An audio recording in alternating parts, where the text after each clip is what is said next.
Amigos, se hoje fosse o seu último dia de vida, o que você faria?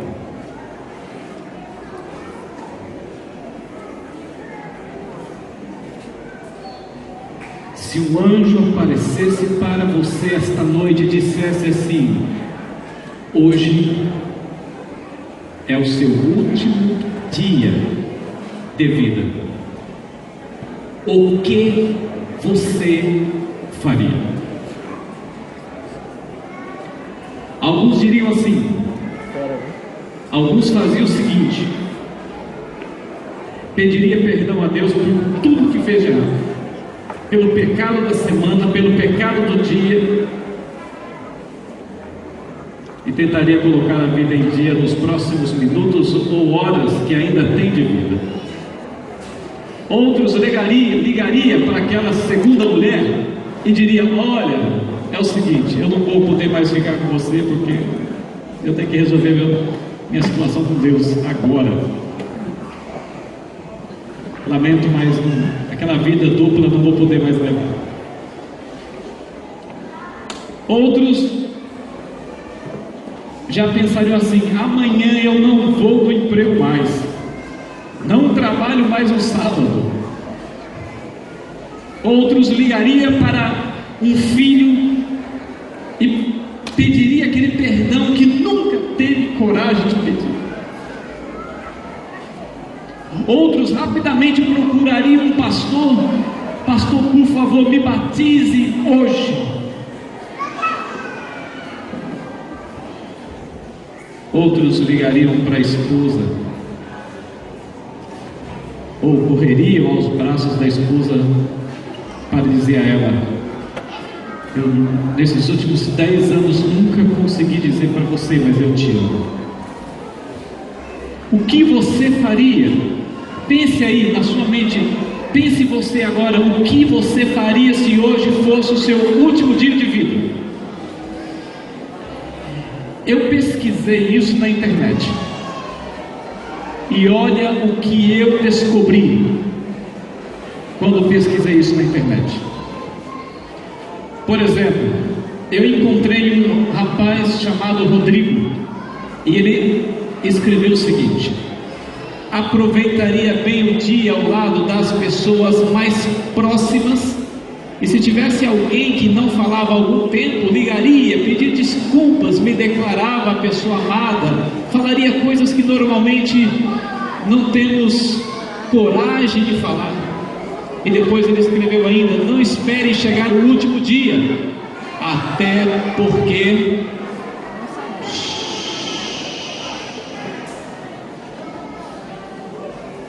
não espere chegar o último dia, até porque não sabemos quando será. Ame mais,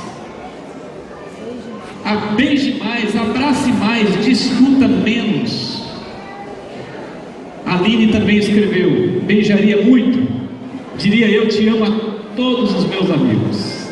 Mas encontrei outros, por exemplo, a Laura disse assim: xingaria todo mundo e marcava no celular a minha última vez que xinguei. Abraçaria o meu irmão pela primeira vez. Falava para minha mãe, apesar de eu não respeitar ela, eu amo muito, muito, muito, muito, muito ela. Meu pai, que eu não dou muito valor,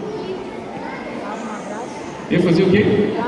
Dava um abraço apertado nele, pegava o meu cachorro e choraria perto deles, e ligaria, e xingaria quem? Deus. Xingaria a Deus por ser meu último dia, mas depois pediria desculpa lá no céu. Sabe de nada, inocente. Pegava minha cachorrinha no colo, e os outros dois presos na coleira, abraçaria todo mundo. Essa gosta de cachorro. Então, o que você faria? Tem uma outra pessoa que escreveu assim: se fosse meu último dia, velho, nem sei. O outro disse assim: tomaria um banho, fazia uma chapinha da hora, me maquiava, colocaria uma roupa linda para chegar arrasando no meu velório.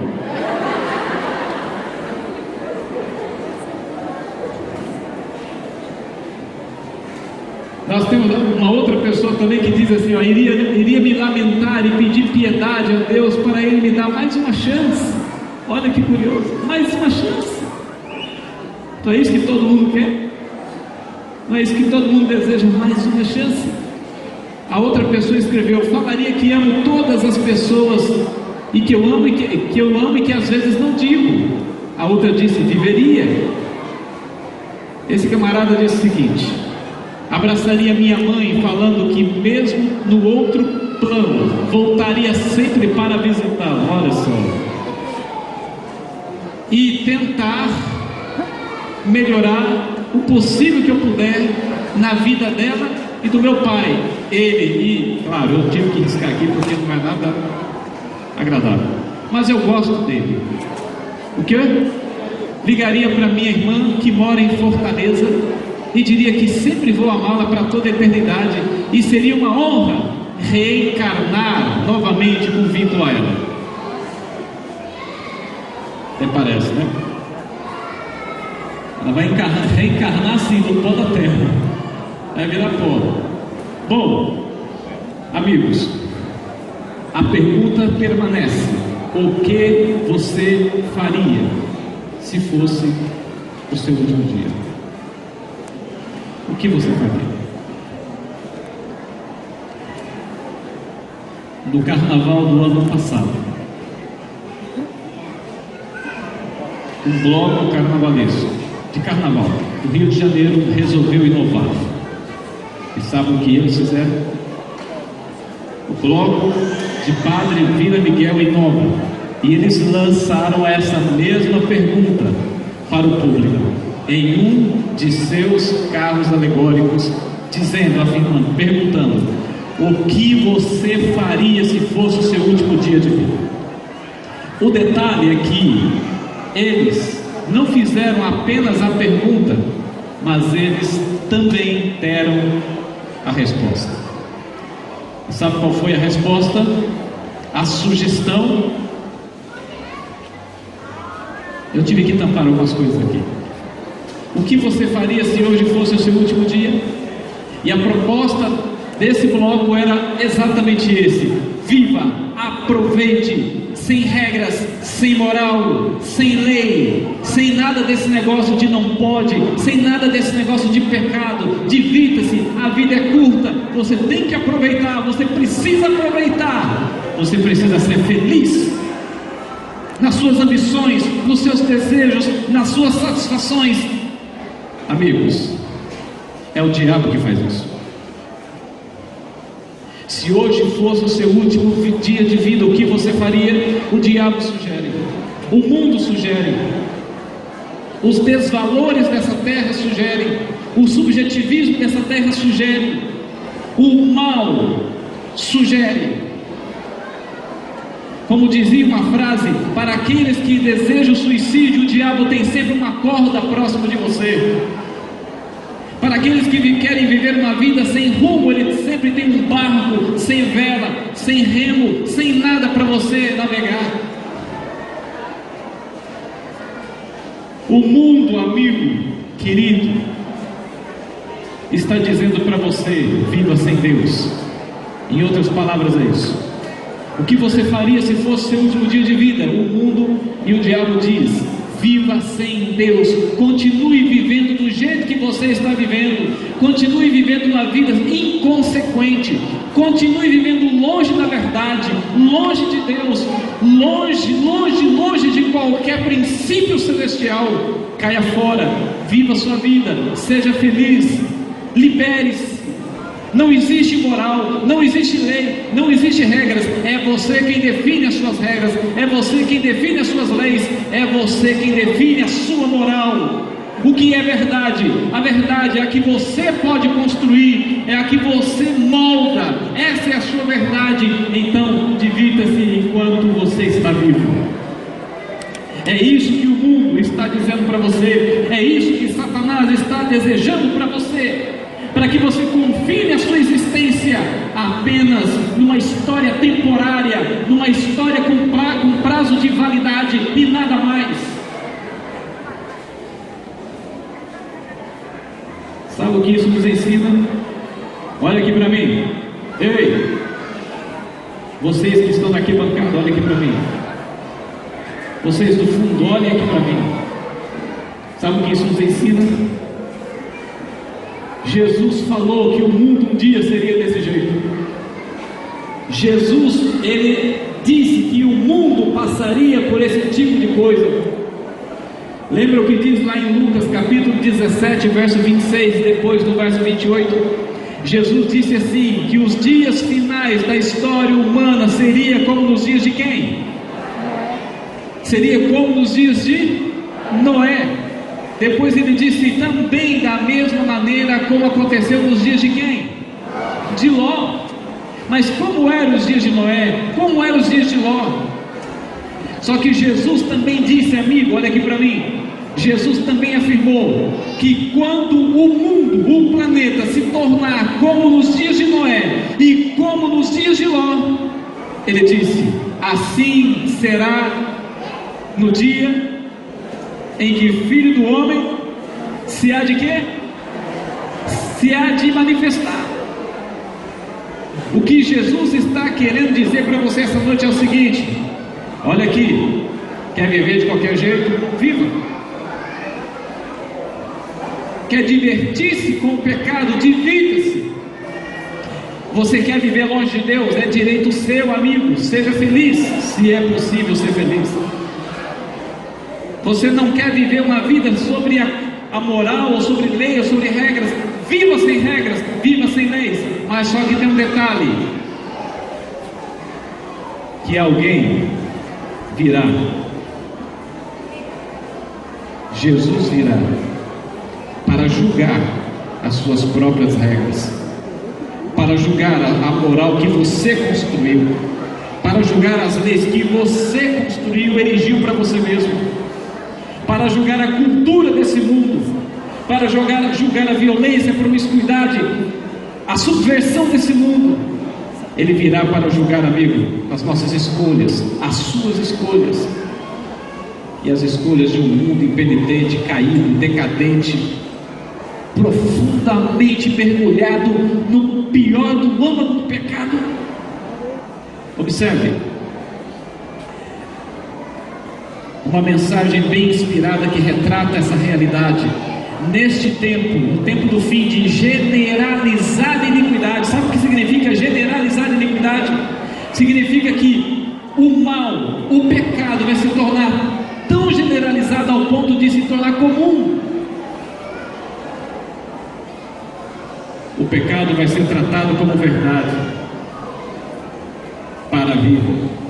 O mal, a violência, a promiscuidade, a conduta errada do ser humano vai ser considerada como uma conduta correta, como uma conduta verdadeira, de um princípio pessoal. Cada um constrói a sua verdade, cada um vive a verdade da maneira como bem entende e interpreta. E ela diz mais: devemos reconhecer que a última grande crise está iminente. A última grande crise está iminente. No versículo 26 a 29 ainda diz assim que: e como aconteceu nos dias de Noé, assim será também nos dias do Filho do Homem. Comiam, bebiam, casavam e davam-se em casamento. Quando ele falou de Ló, ele disse a mesma coisa. No tempo de Ló, comiam, bebiam, vendiam, plantavam, edificavam. Nas duas situações, Jesus, ele parafraseou as duas situações de maneira semelhante. Ele dizendo assim: nos últimos dias, na história final dessa terra, os homens comiam, bebiam, casavam e davam-se em casamento, como nos dias de Noé. E como nos dias de Ló, comiam, bebiam, vendiam, plantavam. Sabe o que significa isso? Duas coisas significam a expressão comiam, bebiam, vendiam, casavam-se e davam-se em casamento. Primeira coisa, indiferença. Alguém ouve a verdade, mas essa verdade é tratada com indiferença.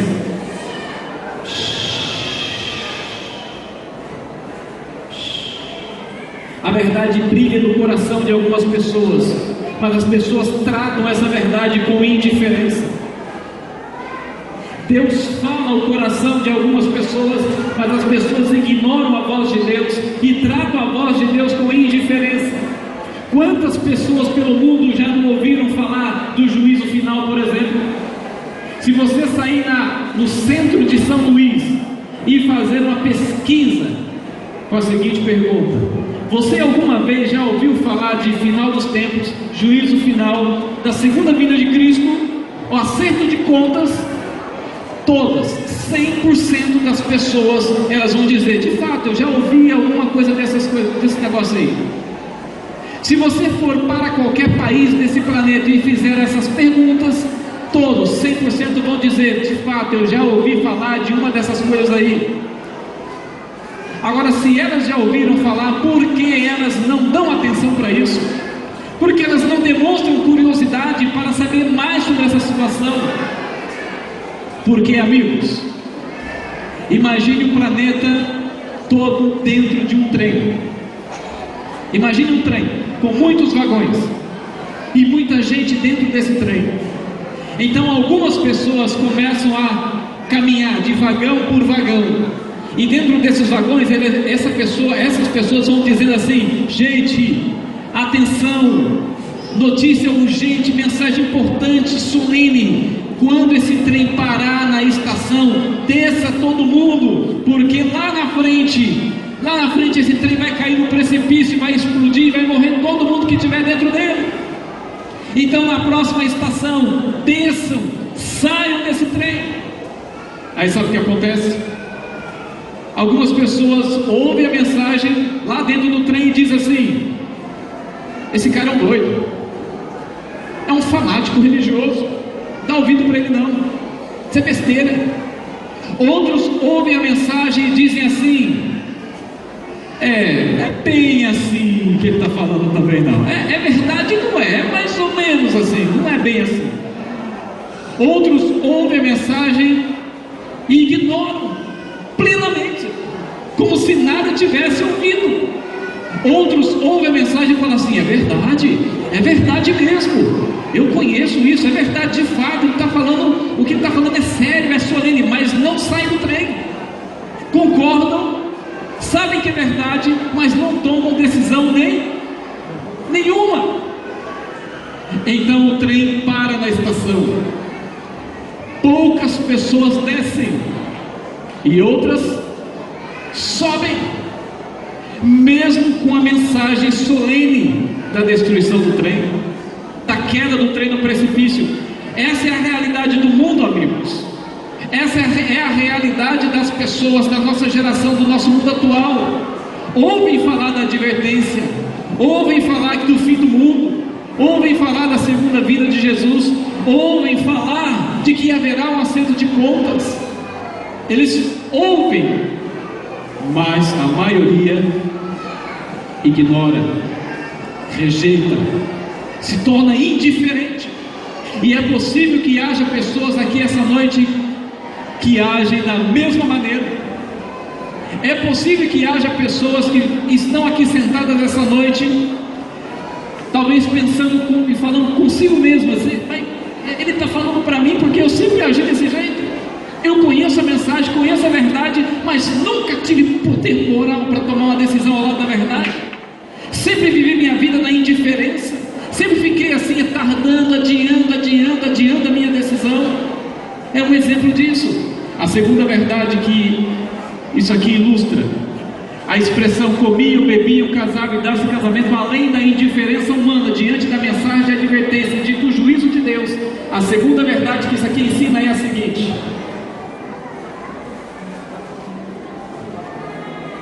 bagunça, baderna, uma epidemia de promiscuidade, farra. A expressão comiam, bebiam, casavam e davam-se em casamento está falando de farra. O mundo virou um ninho de prostíbulo, de prostituição. O nosso planeta virou um ninho das piores insanidades e aberrações humanas. O nosso planeta virou, amigos, um ninho da mais pura irracionalidade. Todos os dias ouvimos notícias de coisas que assustam, que ainda conseguem assustar. Quer ver um exemplo?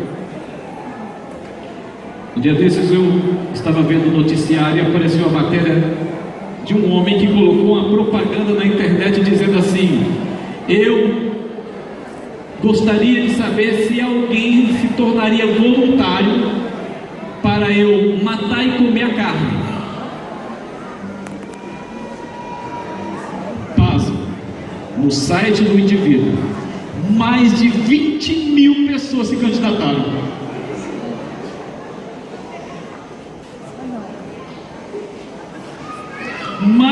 Alguém aqui se candidatou? Mais de 20 mil pessoas se candidataram para serem canibalizadas. Obrigado.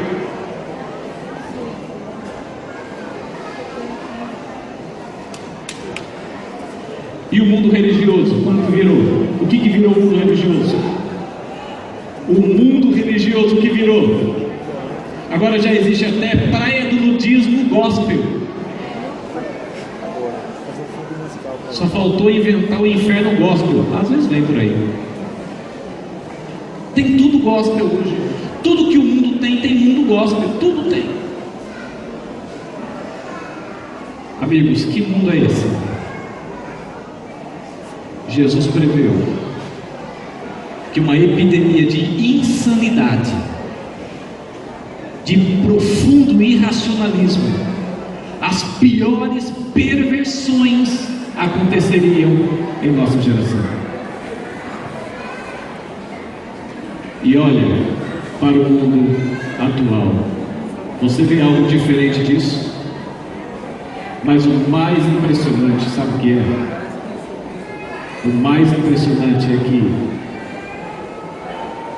Jesus disse: assim será no dia em que o Filho do Homem, quando o mundo se tornou dessa maneira nos tempos de Noé, o que houve com o mundo? Qual foi a intervenção de Deus? Desceu água de todos os lados, não é? Deus visitou o mundo quando os tempos de Noé alcançaram esses limites, ultrapassaram esses limites. O juízo de Deus caiu sobre a terra. Da mesma maneira foi nos dias de Ló, quando os homens chegaram ou ultrapassaram os limites dessa insanidade. Então choveu fogo do céu e consumiu a todos. E Jesus disse: vai ser da mesma maneira, irmão, acorda. Ei, Jesus disse: vai ser do mesmo jeito. Olha aqui para mim. Jesus falou, Jesus disse, da mesma maneira como aconteceu no tempo de Noé, que Deus, Ele interveio com o seu juízo. Da mesma maneira como aconteceu nos tempos de Noé, e Deus interveio com o seu juízo. Jesus disse: quando o mundo ficar semelhante a essas duas situações, aguardem, porque vai chegar um dia que Deus vai se levantar do seu trono e vai dizer o quê? A festa acabou.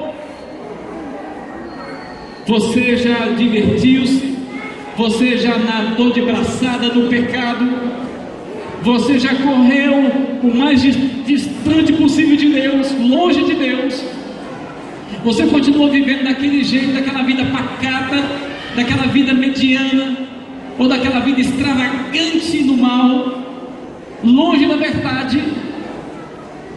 Mas agora a festa, você que achou que o juízo de Deus não cairia, você que suspeitou, duvidou de que a ira de Deus não cairia sobre o mundo impenitente, você que se enganou, acreditando que teria mais tempo ainda de vida ou de oportunidades, vai chegar um momento que Deus vai dizer: a festa, meu querido, chega, acabou, agora é minha vez de resolver essa parada. E esse dia está chegando. E esse dia está chegando. E você? E você? O que fará da sua vida? isso que eu pedi silêncio, porque é uma mensagem de advertência. Eu acredito profundamente que nós estamos vivendo na geração que verá Jesus voltar. Não está escrito em lugar nenhum, viu?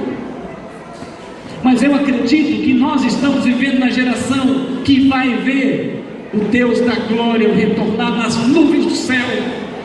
A qualquer momento Jesus vai atravessar esse universo, entrar na atmosfera dessa terra, para buscar aqueles que acreditaram. E além de ter acreditado, Ele vai buscar aqueles que deram um passo de coragem, de ousadia, para viver ao lado da verdade e para viver ao lado daquele que nunca perdeu nenhuma batalha e não perderá a última de todas, Jesus Cristo. Ele virá para buscar aquele que é corajoso, ousado, heróico, em lutar contra o pecado como um bom soldado, aquele como descrito por uma mensageira de Deus, que não se compra e não se vende por nada dessa terra, e que são mais leais à verdade de Deus e aos princípios do céu do que a bússola é ao povo. Homens e mulheres que pela graça e poder de Deus são transformados em pedra de valor. Mas o que adianta Jesus, de que adianta Deus considerar você uma pedra preciosa, um ouro puro, um rubi, se você continua se comportando como um latão enferrujado? De que adianta Deus confiar em você, acreditar em você, se você não confia em você mesmo? Está na hora, amigos, de você sair daqui esta noite com uma decisão tomada, aquela que você nunca teve coragem de tomar, aquela decisão que você nunca teve segurança de tomar. Hoje Deus quer lhe dar essa coragem e esta segurança. Para aqueles que já são membros da igreja, Deus quer que você saia daqui hoje com seu pecado confessado e com seu pecado lançado ao pó. Amigo, se você perder a eternidade, de que valeu viver? Fala para mim. De que valeu fazer parte dessa existência, se não for para chegar no céu? A gente vive uma vida dolorosa aqui, sofrida, angustiosa, de lutas e batalhas, de suor, de sangue, de lágrimas. Aí depois de 70 anos sofrendo, 80 anos sofrendo, chega Jesus e você não vai para o céu. Além de viver uma vida angustiosa para não ir para o céu, é loucura. E essa é a pior de todas as insanidades. Quando a gente conhece a verdade, sabe que a vitória já está ganha na cruz do Calvário, e sabe que o poder de Deus está à disposição, mas mesmo assim continua de maneira teimosa e persistente no erro e na indiferença. O mundo rapidamente está a amadurecer para a destruição. Logo deverão derramar-se os juízos,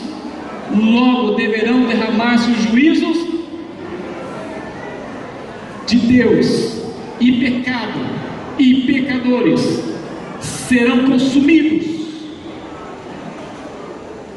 E pecado e pecadores serão consumidos. Eu quero contar a história do Reinhold III. Ele viveu no século XIV. Ele era o herdeiro do trono. Com a morte de seu pai, ele se tornara o herdeiro do trono.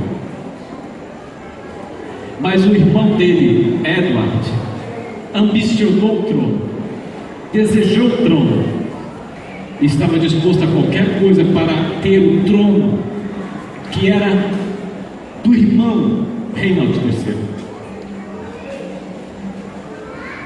Então, amigos, Edward entrou em guerra contra o seu irmão Reinhold III.